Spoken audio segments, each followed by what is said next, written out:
Good evening, good evening. My name is Aurélien Orange, and with my colleague maybe in a few minutes, but at least, so yes, she's connecting in a few seconds. We'll be starting the match, a match which is one of the quarterfinals of the Inter-University Law Debate Tournament 2023. So two teams qualified from the 8th finals, and they will have their match today on a topic that they prepared for a bit more than 7 days.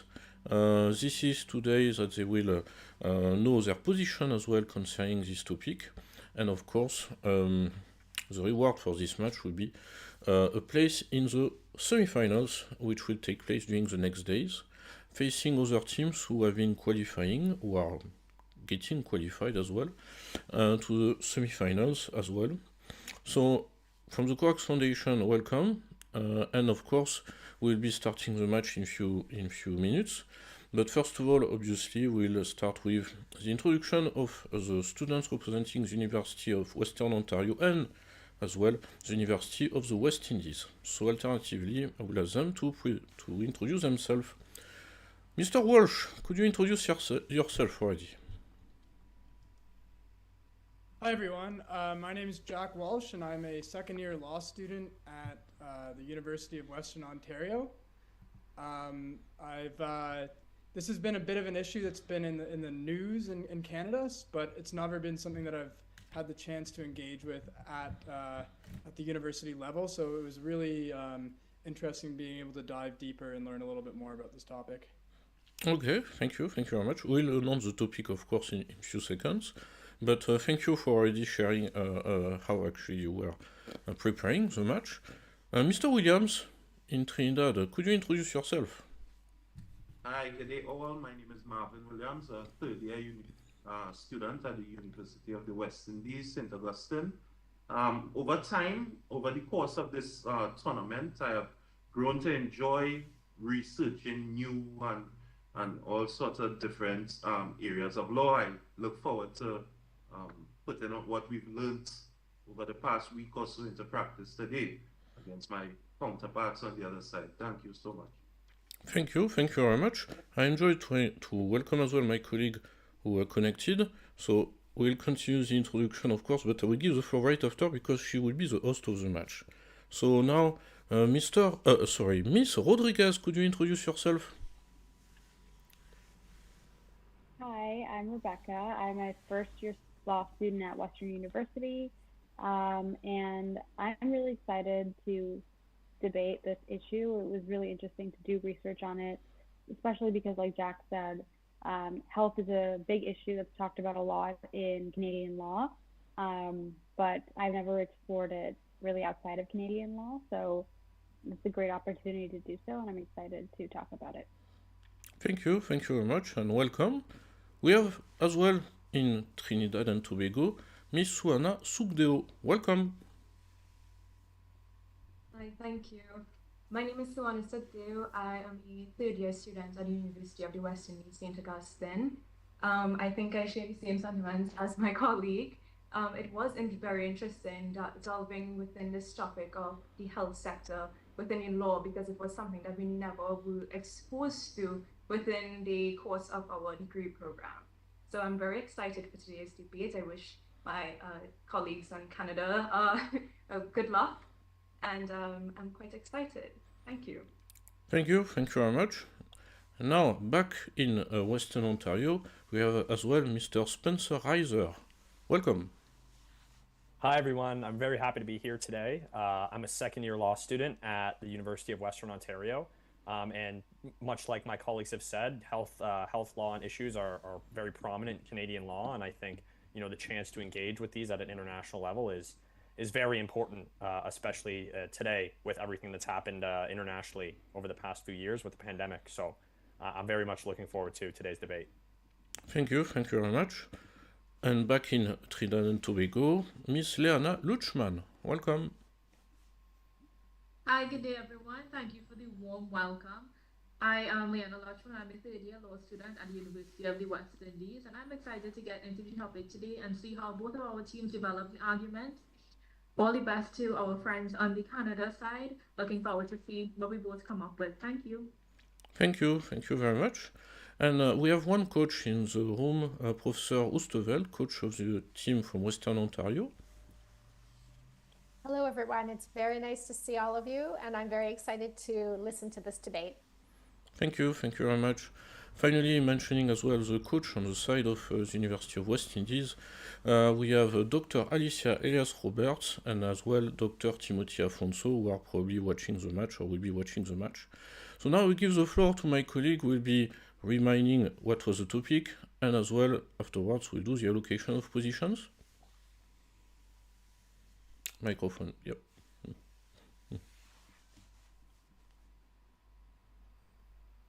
No.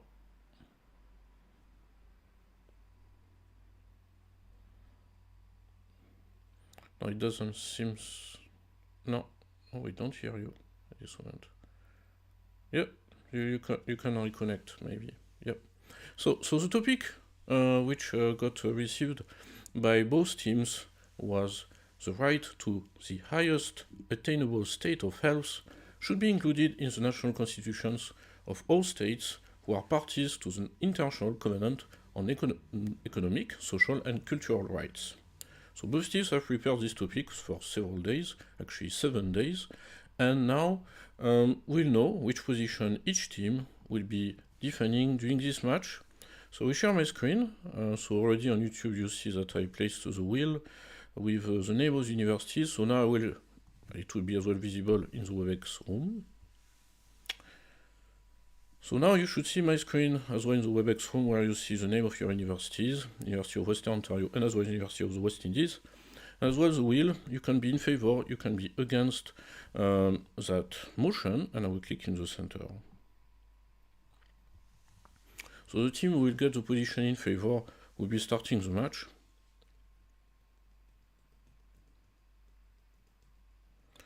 So this is the University of Western Ontario, will be then starting the match. So is the team in favor who start the match. And as a consequence, this is the University of the West Indies will be against the motion. So it means concretely that the University of the Western Ontario will defend the position that the right to the highest attainable state of health should be included in the national constitutions of all states who are parties to the International Covenant on Economic, Social and Cultural Rights, while the University of the West Indies will have to defend the position that the right to the highest sustainable state of health should not be included in the national constitutions of all states who are parties in the International Covenant on Economic, Social and Cultural Rights. So now you can of course start preparing reviewing your positions based on it, and of course in 5 minutes we'll be starting with the position in favor. It means the introduction by the University of Western Ontario. So good luck.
All right, thank you everyone. This now concludes the end of your preparation period.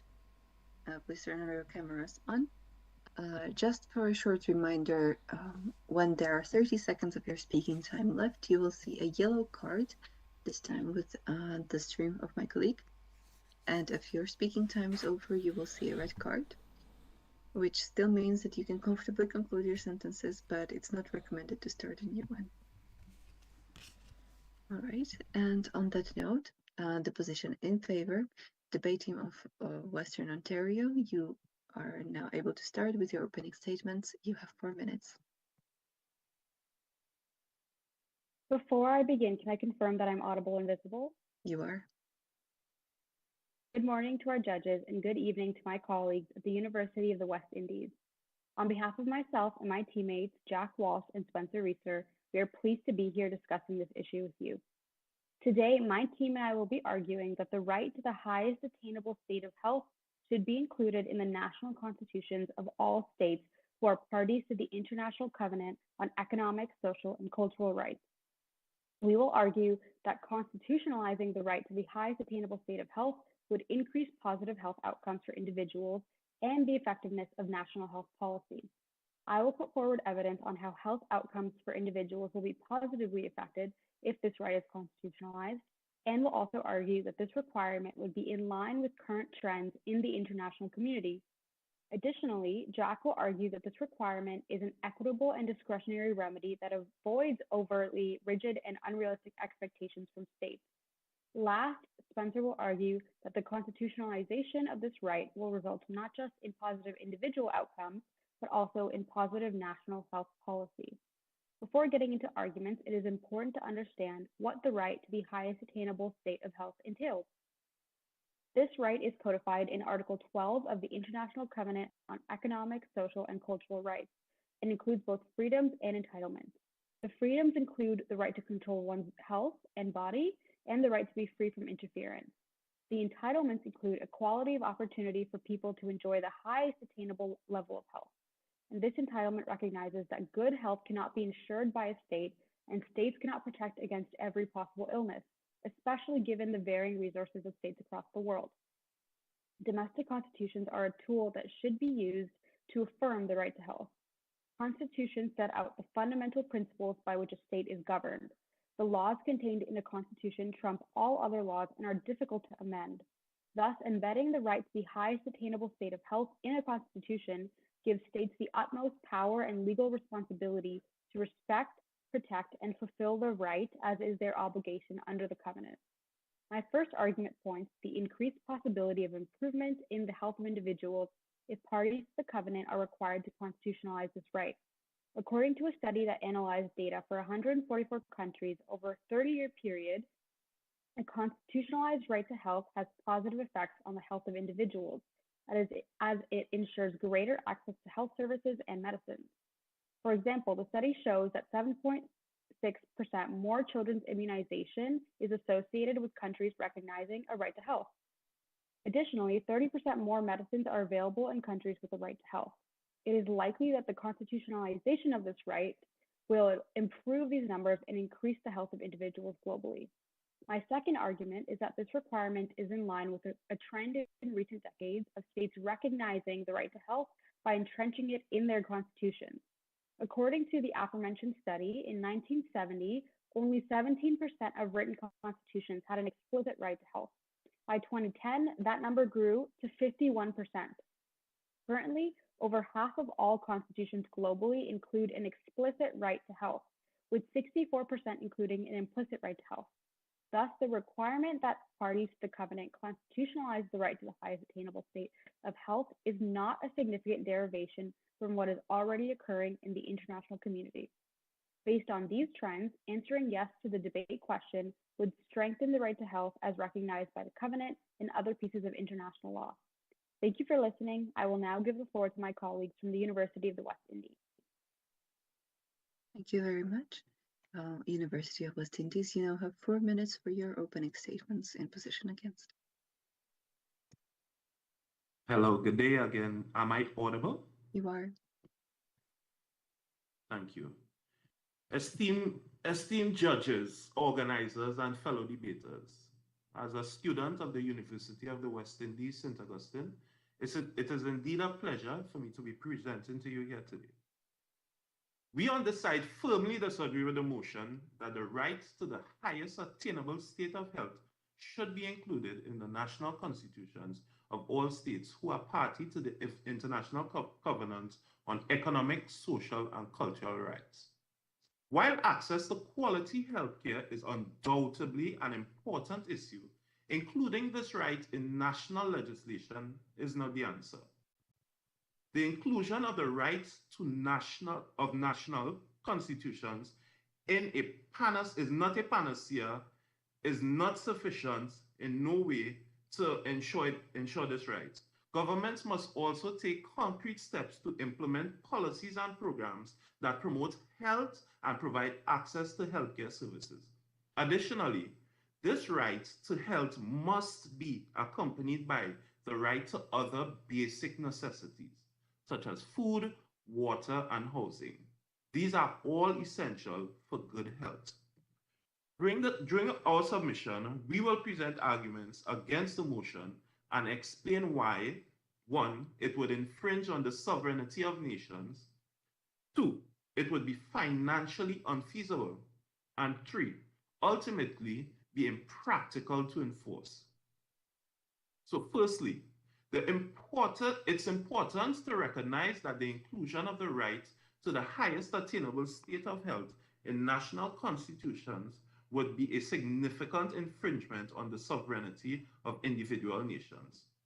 While the convention recognizes the right, it does not require states to include this right in their national constitutions.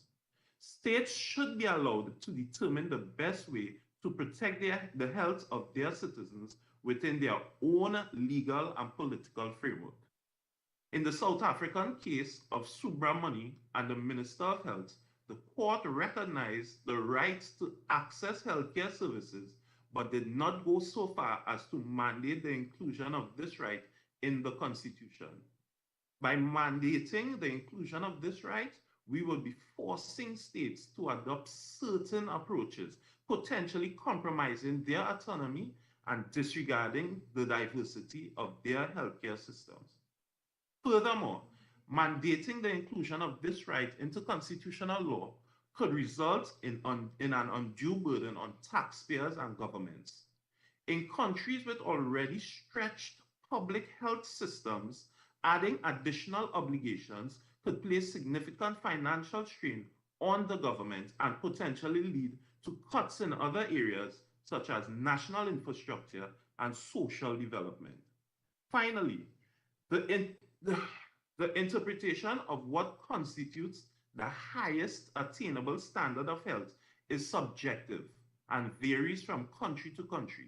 Implementing such a requirement would be difficult to enforce, practically in developing nations with limited resources. Therefore, from the arguments presented, it is clear that mandating the inclusion of the right to the highest attainable state of health in national constitutions is not the most effective approach. While we recognize that access to quality healthcare is an important issue, imposing this requirement on nations would infringe on their sovereignty and be financially unfeasible. Thus, I urge you with great conviction to contemplate these arguments judiciously as you choose and make your decision on this matter. I thank you. Thank you very much. This now concludes the end of the opening statements. We are now entering the rounds of rebuttal. And the debate team of University of Western Ontario, you have 2 minutes. Good evening to my judges and to my colleagues from the University of West Indies. I would like to thank my colleague from UWI for his thoughtful argument that the constitutionalization of the right to the highest attainable standard of health would impose upon the sovereignty of individual nations.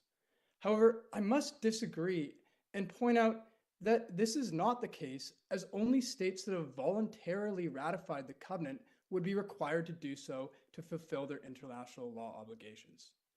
I would now like to move to our third argument, that constitutionalizing the right to the highest attainable standard of health, as this term is understood in Article 12 of the ICE SCR, would help reduce preventable disparities in health outcomes between population segments in both advanced and developing economies. It is important to recognize that the goal of Article 12 is equality, not perfection. As stated by the Committee on Economic, Social, and Cultural Rights in General Comment 14, that Article 12 does not set out a requirement to meet every element of the ICE SCR's definition of right to health, such as adequate housing. Rather, attainability is dependent on a state's capacity and resources. Embedding the right to the highest attainable right to health in a constitution would therefore not guarantee any burden beyond a state capacity, while still empowering that state to meet its three binding obligations with respect to the right to health. The obligation to respect, to protect, and to fulfill. With this in mind, constitutionalizing this right would ensure that public health advances are realized equitably across the population, as it would provide a legal basis for citizens to pursue the same interventions, services, and treatments as everyone else. It would also provide a legal imperative for governments to implement targeted policies and programs that address structural underlying inequalities. Thank you. Thank you very much. The University of the West Indies, you now have 2 minutes for your first rebuttal. Am I being heard? You are. Although I do recognize my learned friend's point of view, it must be noted that ignoring the financial constraints and limited resources would be amiss. While the right to health is undoubtedly an important issue, mandating its inclusion in constitutional law could lead to an undue financial burden on taxpayers and governments. In countries with already stretched public health systems, adding additional obligations could place significant financial strain on the government and potentially lead to cuts in other sectors such as education and national security. Furthermore, including this right would entail significant costs to ensure its implementation and enforcement, which could increase the financial strain on already stretched public health systems. The South African case of Subramani and Minister of Health 1997, the Constitutional Court recognized the right to access healthcare services, but did not go so far as to mandate the inclusion of the right to health in the Constitution. The court acknowledged that such a mandate would be expensive and potentially undermine the government's ability to provide other necessary services. Ultimately, while the right to health is unquestionably vital, demanding its inclusion in constitutional legislation may impose an unfair financial burden on taxpayers and governments. The International Covenant recognizes that nations have limited resources and that efforts to realize the right to health must be made within those constraints. Therefore, rather than mandating the inclusion of the right to health in constitutional law, we should focus on improving existing healthcare systems and investing in public health initiatives that can improve the well-being of all citizens. Thank you. Thank you very much. The University of Western Ontario, you now have 2 minutes for your second rebuttal. Before I begin, can I confirm that I am audible and visible? You are. Thank you. I'd like to thank my colleague for their argument. However, I must respectfully disagree. My friends have argued that answering yes to the debate question would require substantial expenditure from states and would take money away from other social services. But this need not be the case. What the debate question is mandating is for states to ensure all individuals have access to the highest attainable standard of health, not the highest standard of health in general. We acknowledge that expecting the latter would be unreasonable and want to clarify that what is attainable will be judged by looking at a state's budget itself as well as its other accessible resources. The judicial approach to constitutionalization of the right of health not only has positive impacts at the individual level, but also at the broader national level of health policy. Including the right to the highest attainable state of health in the national constitutions would help hold governments accountable for ensuring that that right is respected, protected, and fulfilled. By ensuring that the right to health in national constitutions, states would be legally obligated to take measures to ensure that all individuals have access to healthcare and would ensure that governments fulfill their obligations under international law. For example, in 2002, the Treatment Action Campaign, or TAC, a South African activist organization, brought a constitutional challenge against their government for inadequate response to the HIV/AIDS crisis. This challenge led to a landmark victory for TAC at the Constitutional Court of South Africa, where the court ruled that the South African government had an obligation to provide antiretroviral treatment to pregnant women living with HIV/AIDS to prevent mother-to-child transmission. Additionally, the judiciary in India has made similar strides in impacting health incomes. In Pashim Banga Ket Mazdoor Samiti versus the state of West Bengal, a man had been turned away by 6 hospitals due to the lack of beds in the state of West Bengal. The Supreme Court of India ruled that the denial of timely medical care was a violation of his constitutional rights, and that care was a violation, and that the state cannot avoid its constitutional obligations on the account of financial constraints. Thank you very much. Thank you very much. Now proceeding to the position against University of West Indies. You have 2 minutes for your second rebuttal. Hi, am I being heard? You are. Thank you. Good day. I thank my colleagues for their argument. However, it is imperative to question who are duty bearers of the highest achievable state of health when speaking about this topic. Our colleagues have focused on policy, and whilst this is important, when looking at the highest achievable state of health, we must look at more. We must look at who bears that duty to achieve that state of health, and whether putting that on the state, making this a state responsibility according to law, whether that is feasible or even possible within the Constitution. Including the right to health in national constitutions will mean that it places an undue burden on states and limits their ability to prioritize other policy areas. The state responsibility should include health, but not to the extent of making the highest attainable state of health a state responsibility. The individual, rather, should be the duty bearer within international law. The right to health in national constitutions places too much emphasis on the role of states as duty bearers and may diminish individual responsibility for health. While states have an obligation to ensure that healthcare services are available, accessible, and of good qualities, individuals also have a responsibility to take care of their own health and the health of those in their care. By focusing too much on the role of duty bearers of states, individuals may be less likely to take proactive steps to maintain their health and prevent disease. Further, the inclusion of the right to health in national constitutions may also lead to legal challenges. As our colleagues pointed out, they are placing a lot of responsibility on the state for them to be accountable. But what happens when the state is accountable for something as imperative as health of each individual? It is not feasible. This will create uncertainty for healthcare providers and policymakers. For example, the inclusion of the right to health in a constitution may lead to lawsuits or challenges against the government if healthcare services are not available or accessible. This could divert resources and attention away from improving healthcare systems and may create a culture of blame and mistrust between healthcare providers and patients. Holding the government accountable is not what we want to encourage. By adopting healthy lifestyles, seeking medical care when needing, and taking steps to prevent the spread of diseases, individuals can contribute to the realization of the right to health. In conclusion, while the right to health to the highest attainable state of health is a fundamental human right, there are some arguments, such as we have pointed out, including national constitutions. Thank you. Thank you. This now concludes the rebuttals. Entering the conclusions, the debate team of University of Western Ontario have 2 minutes. Before I continue, can I confirm that I'm audible and visible? You are. Thank you. I'd like to thank my colleague for their thoughtful argument. However, I must respectfully disagree. My friends at the University of West Indies have argued that decisions surrounding healthcare should be left to the legislature, not the judiciary.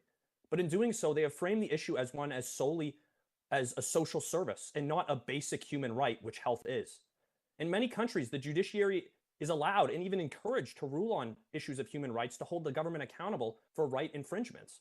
Canada is actually an excellent example of this, as judges at every level in Canada are empowered to strike down laws that infringe human rights that are protected under the country's constitutions.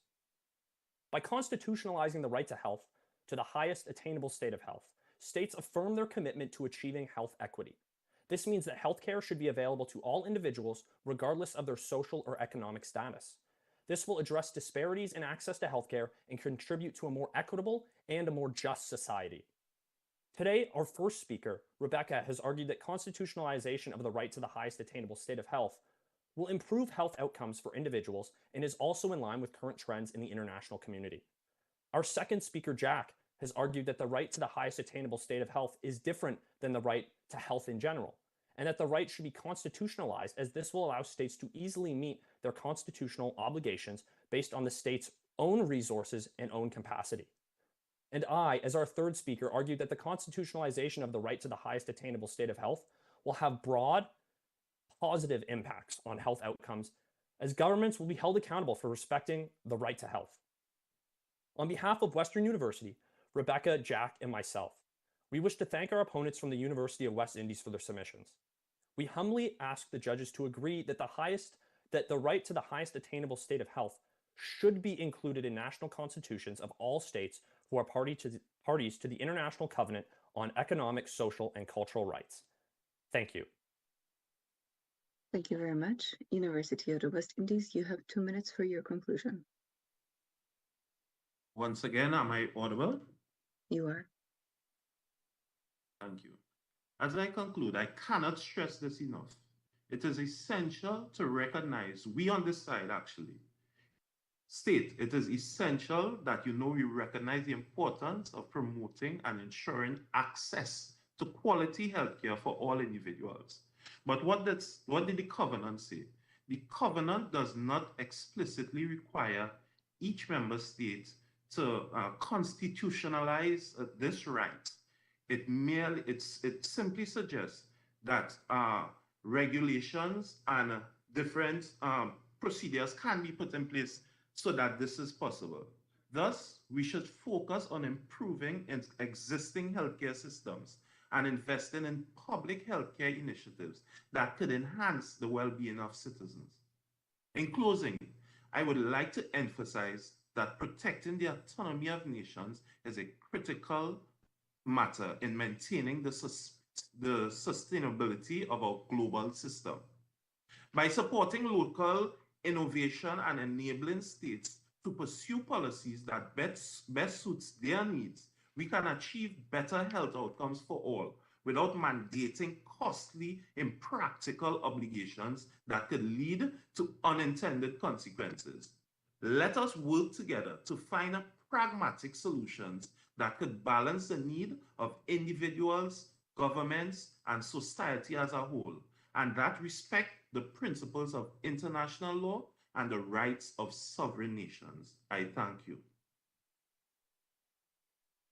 Thank you very much. This now concludes the greatest part of the match. You can now relax. I'll provide a little bit of filter in, take a sip of water. Then we'll do, as per tradition, feedback sessions, starting with the students that are on the call. And then also giving the floor to one of the mentors that is present with us as well. Thank you very much. Since it's the quarterfinals, we also have a few new questions that we are asking, and especially this is the last match of the quarterfinals. So once more, allow me to congratulate both teams for reaching the quarterfinals and express our gratitude to Professor Dr. Voldish, who is the guarantor for this round and has proposed the topics used during the debate matches. So congratulations to the two teams and thank you to our guarantor. And on that note, passing the floor to Mr. Jack Walsh of University of Western Ontario. How did you find the preparation for this match and what did you think of the arguments exchanged? I think as myself and my colleagues had mentioned, that this subject about healthcare has been especially relevant in the Canadian news recently. And so it was very interesting to see how it plays out in international law and how there are certain international documents and sources of law which back up some of the arguments that have been made at a more political level. So I quite enjoyed exploring this issue, looking at examples from not just from Canada, but from around the world, and also considering how there are strong arguments on both sides. Thank you. Thank you very much. From University of West Indies, Mr. Williams, how did you find the preparation for this match and what did you think of the arguments exchanged? It was quite interesting actually. Just to echo some of the sentiments of my colleague on the other side, It's interesting to see the compelling arguments both for and against the proposition. It was lots of fun if you into research and learning about the law. This would be a topic that any law junkie would jump to and enjoy researching. So I thank you. Going forward, I thank you again. Take care. Thank you very much. From University of Western Ontario, Ms. Rodriguez, what did you think about the debate? And did you hear perhaps for some of the arguments that your team prepared coming from the other side? Yes, actually, yeah, it was a great debate. I felt like this issue itself had so much to talk about from both sides, so that was something that made it stand out really. For me, there was so much to talk about for each side, so there was a little bit of overlap between what we prepared and what our friends talked about. But yeah, overall, it was very good. Thank you very much. From University of West Indies, Ms. Sukdu, what about you? Did you hear some of the familiar arguments from the other side already? And what did you think about the debate? Well, before I get into that, I must thank the Corax Foundation and the Hague for hosting this event today. It was quite an enjoyable experience working alongside my colleagues and making it this far into the competition. And I must congratulate the opposing team as well for making it this far. It was quite interesting delving into this new topic. It was never explored before, as I said before, within my degree program. So being introduced to this, it was new to us. It also it's created a lot of new discussions within our group. So it was quite an enjoyable experience. Very interesting topics were brought forward, and I really appreciated it. Thank you. Thank you very much. From University of Western Ontario, Mr. Riza, what did you think about the debate, the exchange? Oh, I thought it was excellent. Yeah, a lot of strong arguments, I think, on both sides, and especially from our friends at the University of West Indies. And yeah, I think there was a few arguments that we had overlapped with the pro side we prepared, which was really interesting to see. I think, you know, great minds think alike. So that's good to see that we were kind of on the same page with a lot of stuff. Thank you very much. From University of West Indies, Ms. Luchman, what about you? What did you think about the debate, the exchange? Yes, good evening again. I thought the debate was quite excellent. I was very impressed with both of our arguments. On the side of Canada, you all had a lot of cases which really brought the point home. I think we both depended a lot on international law, which was very interesting to see, as health is always a very live issue within Trinidad, a country where we always looking at our healthcare system and how to improve it. It was interesting to do research on the international side of health law and see what other countries are doing. And it gave me a few ideas on what we may be able to improve down here and how we may be able to move forward. So it was definitely an enjoyable topic. And thank you so much for all the facilitators who made this possible today. I understand that it's very late in the night and you all are probably ready to head to bed, but it was very enjoyable on this side. So thank you all for the opportunity. Thank you very much. And indeed, it is 1 a.m. here from where we're connecting. Congratulations to both teams for your quarterfinals match. Before asking the new questions we do in this round, Professor Oosterwolde, if you would like to share the feedback for the match a bit with the teams. Sure. Thank you very much. This was a fantastic debate. Congratulations to both sides. It was wonderful hearing the points of view from the University of West Indies team. Thank you so much. It's a real pleasure to be able to do this debate with you and also to hear my students. And as they said, healthcare is in the news. It's at the intersection of international and domestic law, and it was wonderful. I learned a lot, I must say. Thank you. Thank you very much. And now for the incoming new question, let's say. It's an open question. You can choose if more of you want to respond or if you want to have just one person from your team respond. Since it's the quarterfinals of this edition, we wanted to see if there's anything in particular that you would like to share that you have seen your team grow in, perhaps during the competition, be it the legal research, networking, connecting with the students, or perhaps your own teamwork or approach to legal studies.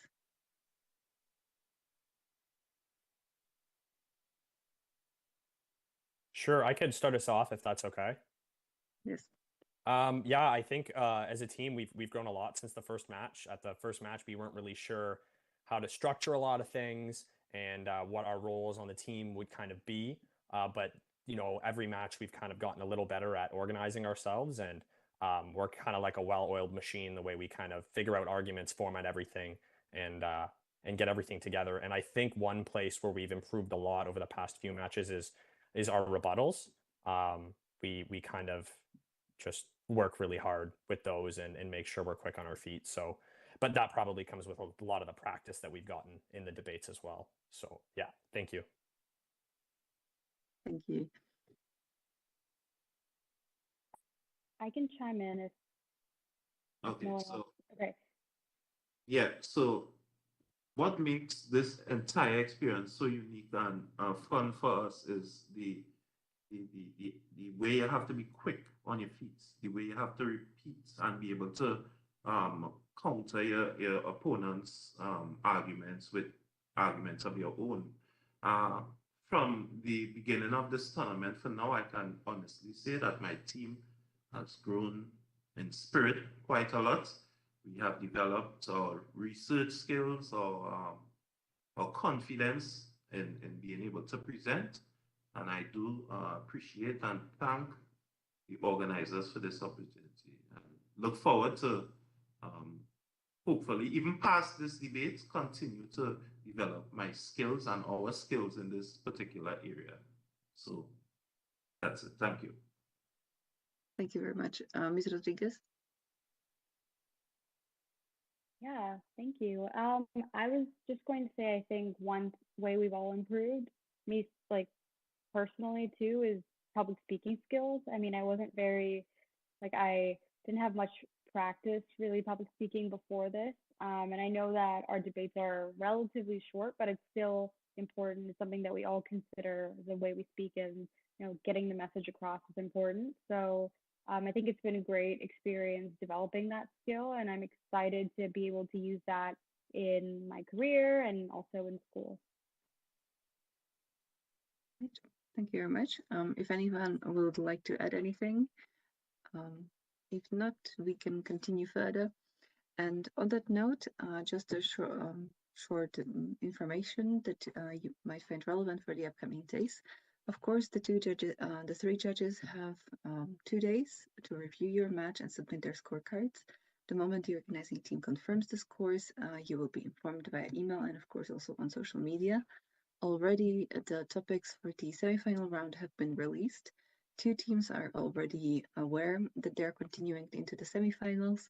Those are the teams that had their matches in the beginning of the week. So immediately after we know the results of today's matches, the allocation of the match details will be done. Yeah, the matches in the semifinals will be taking place in the upcoming weekend. So Saturday and Sunday we'll work with all the teams to make sure the dates fit, the times fit.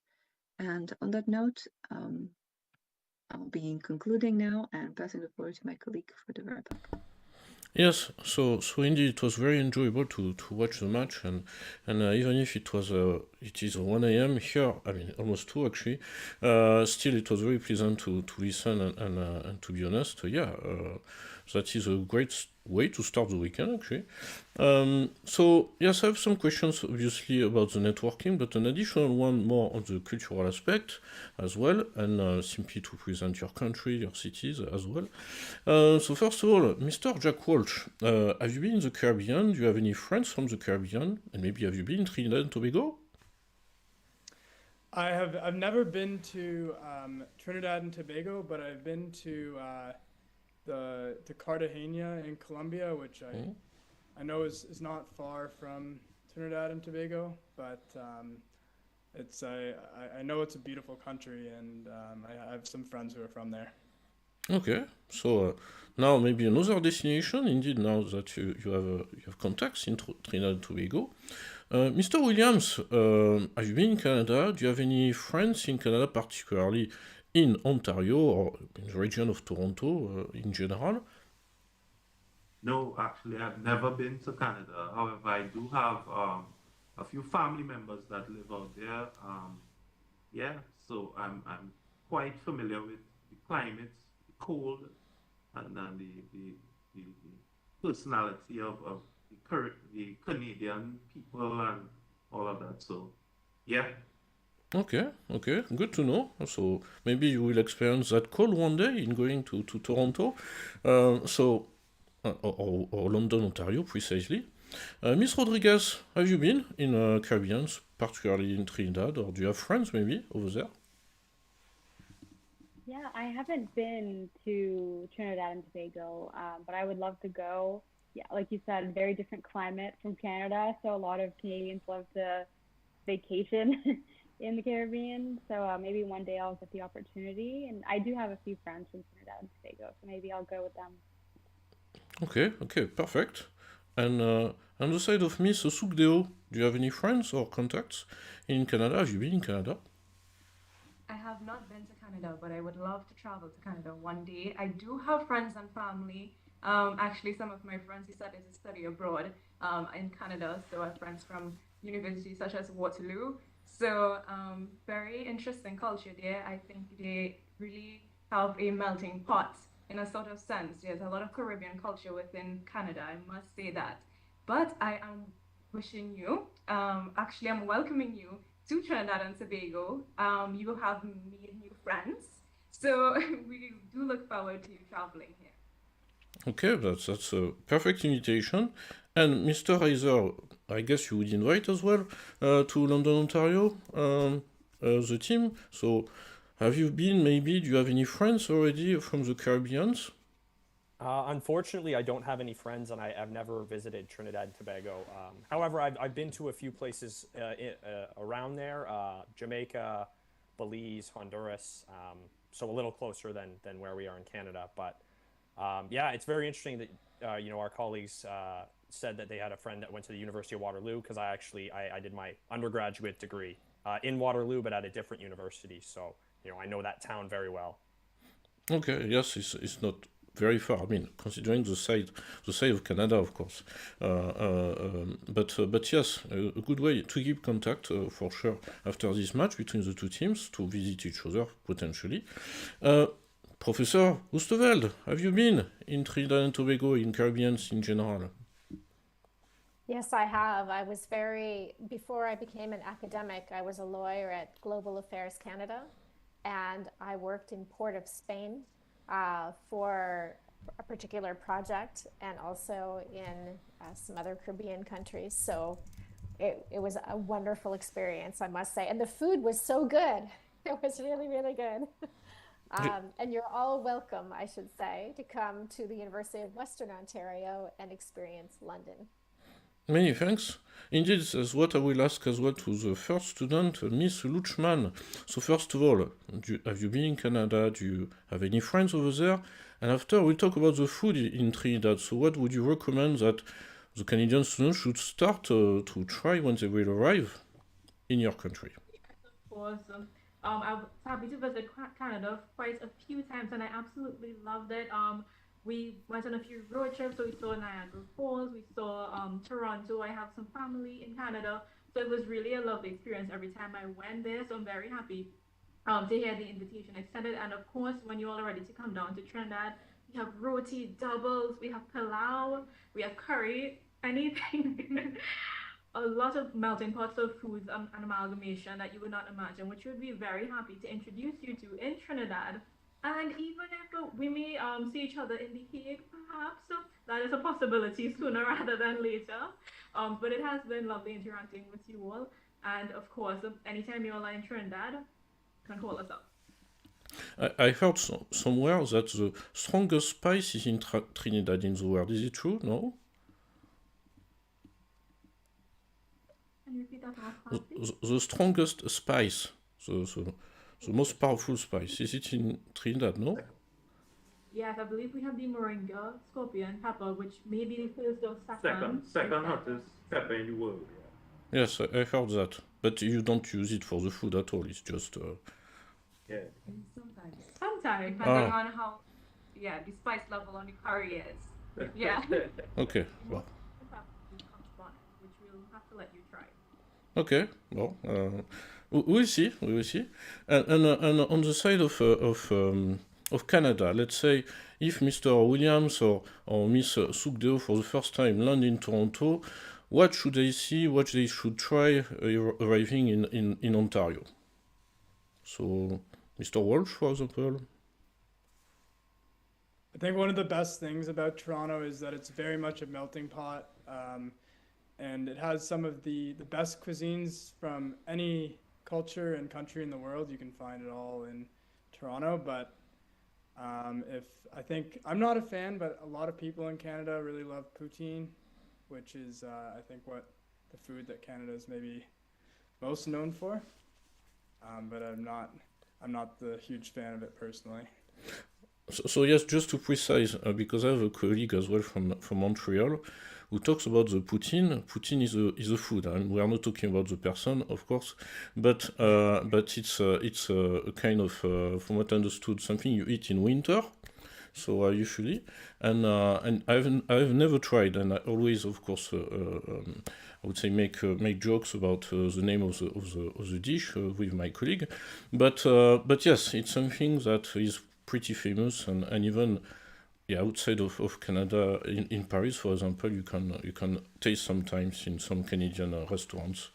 A very last element that I wanted to mention, I know it's purely, I would say, historical, but when I was a kid, there were two sprinters very famous, one from Trinidad, always competing with one from Canada.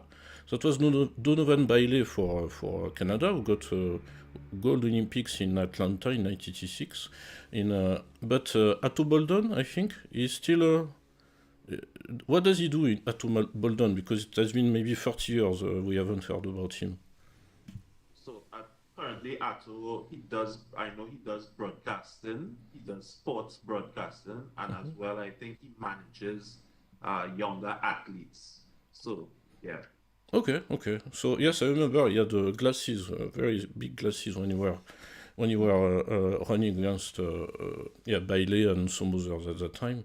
So yes, that was the connection I remember between the two countries when I was a kid. But yes, so it was a very, very good match, I have to say. Congratulations, of course.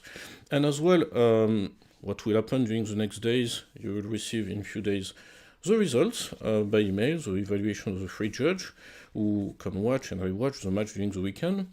The team will be going to the semi-finals from this match, will be facing another team who got qualified a bit earlier this week.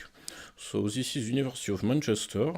So this is the first semi-final, which will be during the next days. There will be the other semi-final, and this match actually comes from a winner of another match on Tuesday. That was University of Antioch, Columbia, and on the side of the other quarterfinals, we are waiting for the result.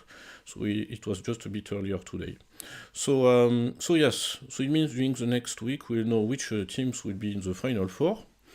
And a last element, you will receive some information concerning the final week during the next days. Final week because we prepare some activities, and as well it will be in hybrid format. The final, it means for the teams who qualify for the match for the third place, for the final week, everything will be still broadcasted, but if you are in person, then you can have it in person, even as one student in person and the rest of the team online. And if it is online, you cannot come to The Hague. You will be actually on the big screens in The Hague University for us, for the judge, I mean, not me, but the judge, to watch as well the performance live, so that the final, just precision, will be on the 30th of May, so Tuesday, 30th of May, so it is around in 16 days. And yes, there will be some more information during the next days on the different social networks and media. But many thanks. Now the floor, last words to my colleague. Thank you very much. I believe all the information has been already shared. And on that note, allow me to just reiterate the congratulations to the two teams. Well done on reaching the quarterfinals. Well done on your quarterfinals match. We wish you now a relaxing weekend ahead. And of course, once the results are in, you'll immediately know. So many thanks again. So have a good evening over there, and see you very soon. Yeah. Bye-bye. Bye. Bye. Thank you.